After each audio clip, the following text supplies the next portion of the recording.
lounge over here. Again, everybody standing in the back, I appreciate you so much for doing that, you know. Everybody sitting, VIPs, thanks a lot for that too. And on the floor, look at you dedicated people. All right, I see more people getting closer here. Something to do who's coming on stage right now, I guess. Let me see what we have here. Any fans of Game of Thrones? All right, that Mandalorian. All right, Star Wars, okay. What about the boys? Okay, cool. What about Breaking Bad? Let's go crazy with this one. This guy, lighthearted, charismatic, and so much fun and laid back, and he loves Bahrain already. You know him as Brand Stark. Let's hear it from the world of Game of Thrones, Isaac Wright!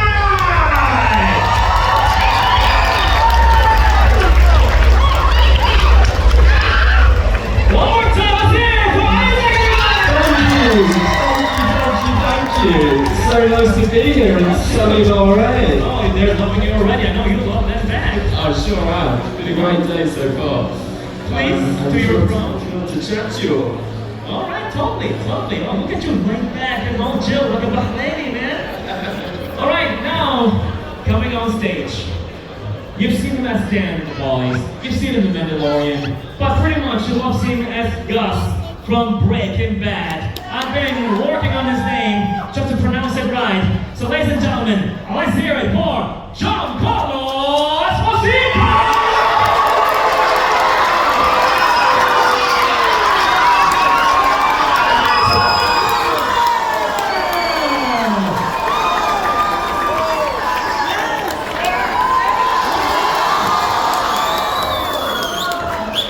I love this. Look at that, man.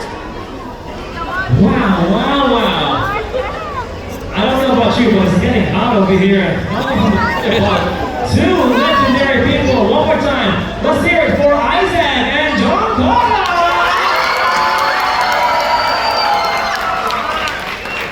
Oh man. Let's test your mic, sir. All right, let's check this mic for you. Yeah, baby. You don't need a mic. They're both gone. How about we turn the mic on? He doesn't need a mic. You don't need a mic. This one's working. This one's working. All right, baby. Now we're in business. Yes, we are. All right, legendary people. How's Bahrain so far, Isaac? It's absolutely glorious. It's my first time here. I landed this morning and it's just been brilliant ever since. I'm enjoying the sun. I know it's very hot, but as a Brit, it's a welcome change from the rain. So. Thank you. Yeah. This is not your first time here, sir. 2016, baby. Let's go. It's great to be back. Same stage, same everything. Same everything. Great to be back. How you Same feel? obstacle course. Same obstacle Different course. color this time.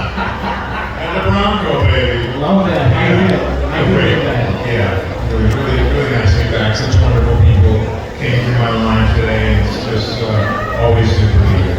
Love that.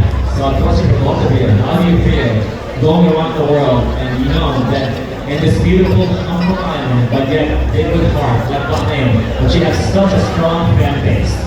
It's always been something that's blown my mind about this kind of the industry of acting is that, as you say, you can go anywhere in the world to a country where you don't actually know anyone, and people are happy to see you and are welcoming and engaging, and it's a real privilege to be able to experience the world like that. And it's a real privilege to have met all of you today. I felt so welcomed and just so delighted to be in Bahrain. Love that. And we're all so honored to have you here. Right, my man?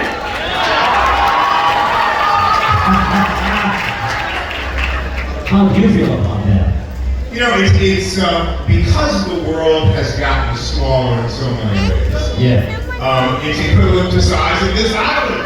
You know, the fact that, you know, yes, we go to places, I go all over the world, and the fact that people know me helps me to to realize that I also know that. So it's a pretty beautiful thing. Love that, love that. Let's hear it, ladies and gentlemen. Let's hear it. Come on, one more time.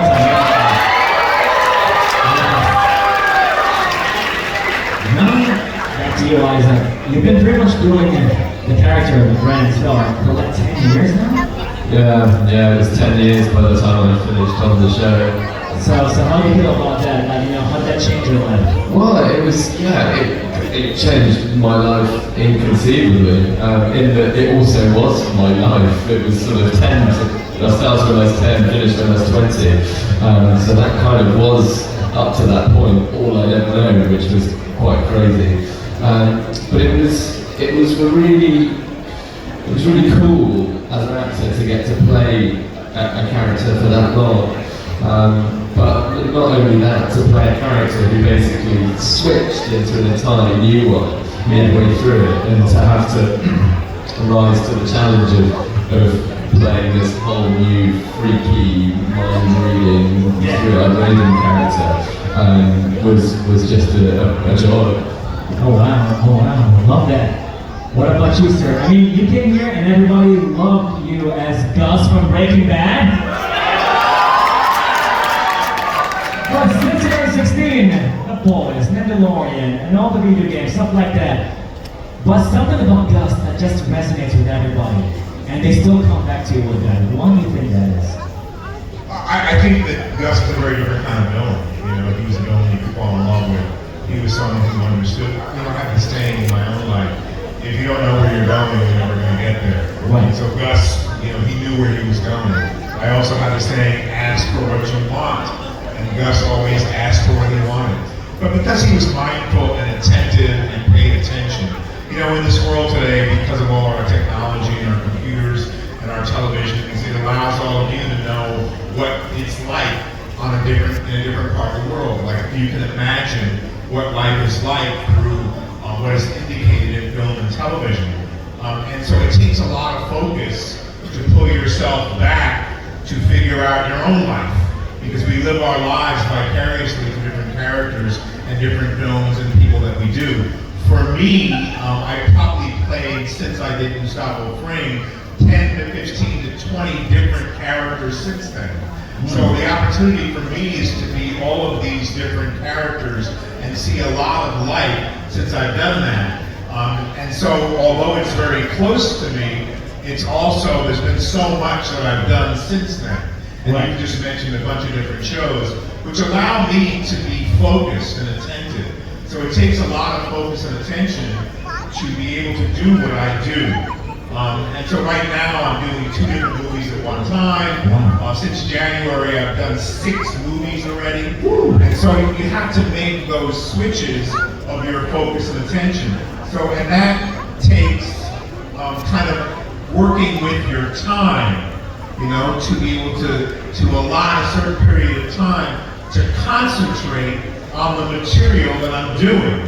So right now in my bag I have scenes for 2 different movies, all of which I have to do within the next 3 weeks. So it helps me to focus. So I have to pull my attention away from my telephone, I have to pull my attention away from my computer, and I have to focus my attention in a one-pointed way. And I'm saying all this because that's how I created Gus. It was a one-pointed thought and a one-pointed action that allowed me to have the concentration that I did to create a character so refined. And so in life, when we want to refine our spiritual practice and we want to deepen our concentration, we take certain steps to do that. And so that takes mindfulness. And when you're mindful and one-pointed about what you want in your life, you can get it because you put all your focus there.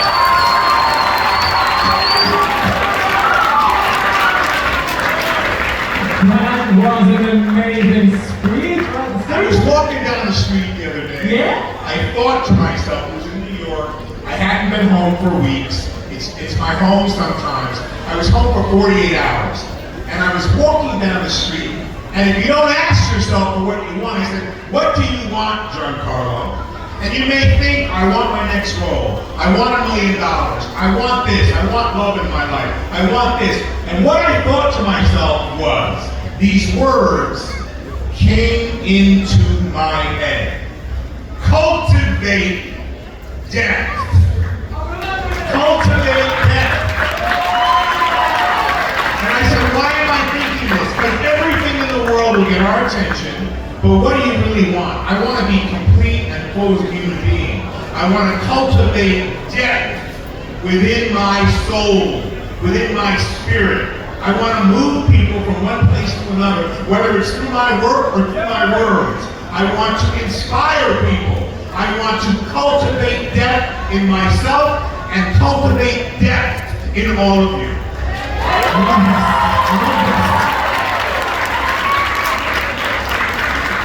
From a simple talk now to a motivational session by Giancarlo himself. I love that. I love that. It is the truth. That's just where I'm at. And I love that, you know, both of you love growth. You love just to keep going and going. But yet, the characters you pursue. It's like, for example, a villain. But you're all about spirituality and just keep growing and growing. So how does this come together? You know, and you make switches, and you know, I've made switches in my career which are conscious. So, you know, right now I'm playing a civil rights leader who was murdered by the Ku Klux Klan in '63. Someone who was a good person. I'm cultivating an action film. I'm developing a romantic comedy for a person of my age, which I don't think you've seen before. So, you know, I'm trying to do things I haven't done before. You know, if you always do what you've always done, you'll always get what you always got. If you do something differently, the outcome will also be different. I love that. What do you think, Isaac? I can't really compete with the sermon here. Just be yourself, I just man. want to jump the mic. Yeah, good, but you know, being lighthearted yourself, laid back and all that, I'm sure you went through something similar, and you have like your own understanding and discovery in your journey as well. Yeah, I mean, it was kind of,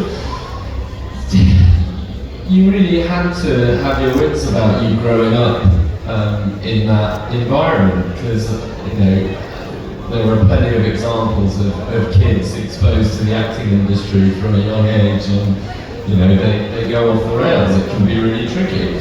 And so yeah, you do. You need that mindfulness. You need to be present. You need to remember, you know, things in a wider context rather than just what, you know, believing all the hype. Love that. Love that. I can talk forever, but I know you are hungry to ask some questions yourself. Yes. So this is I'm gonna go a little bit to the back because you know we've been focusing here a bit too much. All right. Next up. All the way to the back. All the way to the back. Okay. Yes, sir. Who do you want to ask? Who do you want to ask? All right. A question to Giancarlo. I want to ask you, what's the most episode you're really thinking about? What was your favorite episode that you took part in Breaking Bad? You know, there's so many, the writing of Breaking Bad was so good, and I realized that what my job is to be a channel as an actor. Do the best job I can to create the character, and then with the series, the challenge is to keep that going, to keep doing it, and to keep having it be different and fresh and new and alive every time. But I have to say, because our world is so full of words, and we talk so much to each other, that my favorite episode of Breaking Bad was episode 401, Box Cutter, where the first 10 minutes of that particular episode, I didn't say anything, and it was an harrowing experience. So 401 Box Cutter had to be my favorite episode ever. There you go. All right, right here, a question for Isaac. So Brian becoming king was a very surprise for the fans. How did you feel when you saw the script? I was pretty surprised too. At the time, I was reading that in my college dormitory, and I sort of locked the door because obviously it was so secret at the time you couldn't tell anyone. And so I squirreled away, read through it, and the way the scene unfolded, you know, people were proposing different potential kings or queens, and then what about here? No, what about there? No. And then they said, what about brown? And I thought, oh, they'll move on from this quickly. And then the more it went on, I realised, oh my goodness, it's going to be me. And then I got really excited, but then I had a sudden flash of doubt because our producers were notorious for playing pranks on the actors by sending joke scripts. And so I thought maybe they sent everyone a script where they become the king or the queen, and we're all going to come into the table read being like, oh yeah, I'm king or I'm queen, and all show ourselves up. But eventually I came to believe it, and had to keep it in for you know, a year and a half, which I managed to do, but it was no mean feat. But yeah, big surprise, but a fun one. All right, next question. That's right. What was your favorite part about playing Sidewinder? You know, I love Captain America 4 Break the World. You know, my favorite part is I'm such a badass in that. And it was the action. You know, figuring out how to do that action to be believable and how to, you know, kick every American's nerves. You know, my favorite part. I mean, the guy was a mercenary, he was a tough guy, but I really loved being able to combine the action with the depth and the breadth of the scene. So, a fun job to do. I'm glad you saw that. Amazing stuff. Now, question to Isaac. Hi, I just want to say that you're an amazing stuff and voice. I just want to ask you, what's your favorite? Sorry, my favourite moments. Yes. There are a couple. One for me that really kind of took me by surprise, because I hadn't actually read the script for that episode, was when Oberon, Pedro Pascal's character, was fighting the mountain, and I was really watching it as a fan, cheering on Pedro or Oberon, being like, oh my god, yeah, finally, the good guy's gonna do it. And then he got floored and killed in the most violent possible way. So it was a real moment for me, where, because usually I knew what was coming in any episode, but I really didn't in that one, so I got a real flavour of what it's like to watch it as a fan, and to have your sort of heart ripped out by the sheer shock and horror of what they were writing. All right, good stuff. Right here, sir. We got a guy in the suit. You want to ask you a question? Hi, I have a question for Giancarlo. Number one, I want to say we love your work. Very charismatic, moving, impactful, and we'd love to ask you this question. You want to do something new. Why don't we do something here, since we're producing a lot of stuff in the Middle East? We're investing in film, and we think that you can bring a lot of something here. Well, you know, I've already started my journey to the Middle East. If you follow me a little bit, I've been to Saudi, to Riyadh. I just did a movie called 7 Dogs in Riyadh. I finished it about 3 weeks ago. You know, with the 2 young bucks who directed the last Bad Boys film. I met with the film commission there. I'd love to meet with whatever film commission you have here. You know, I talk to young actors, I teach, and I also I'm a director, so I have a knowledge of what it takes to create a film industry. You know, the idea of what you need. You need some kind of studio, you need to get investors to invest in that studio, but more than anything, you need to start finding stories that are relatable to your people, to your country. And I'm sure there are stories that are intertwined and interconnected with all of you who are from Bahrain. So when you start to develop that, you can then bring in companies that are willing to do film here, because you can probably give American film cinema tax credits. It more than likely is cheaper to do here. You have to start to build the infrastructure. So they started to do that building in the Middle East, in Riyadh, in Saudi, by having a number of studios being built. Now, the latest one they tried to build is stalled and is taking time to finish. So it's a challenge because of the heat, you need something that's inside. You need to figure out how to do that. But you guys have so much money, and you can do it. So we should talk. I was going to say, so much talent when you have money, which is as good. Alright, we already gave you an Arabic name. Isaac Ishaq. Yes, what about you? Let's give you an Arabic name. So Rico's going to give you an Arabic name. Can I choose one out of the basket? Wow, give us an Arabic name, Yalla.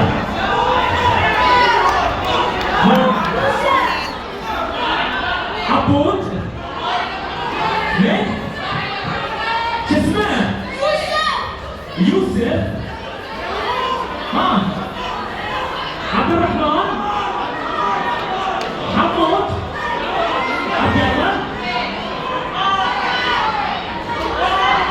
Alright, so we got three names. We got Abdullah, aka Abud. Yeah, or Faisal. Or Ali. So let's do this again. Do we want him to have Abud? Sit down, guys, sit down. Yeah. Oh, Khalid. Everybody's got it. What about Yusuf? Only three, okay. What about Faisal? What about Ali? What about Khalid? That's Khalid himself, okay. Ali! Ladies and gentlemen, let's hear it for Ali Esposito! This is a tradition where we have a selfie with the crowd. Isaac, let's go. We are here with Giancarlo, aka Ali, and Isaac Ishaq, one of the best sport days of people of Bahrain!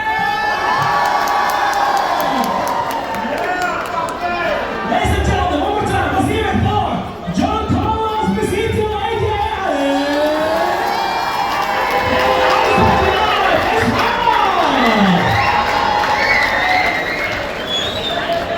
This was a lot of fun.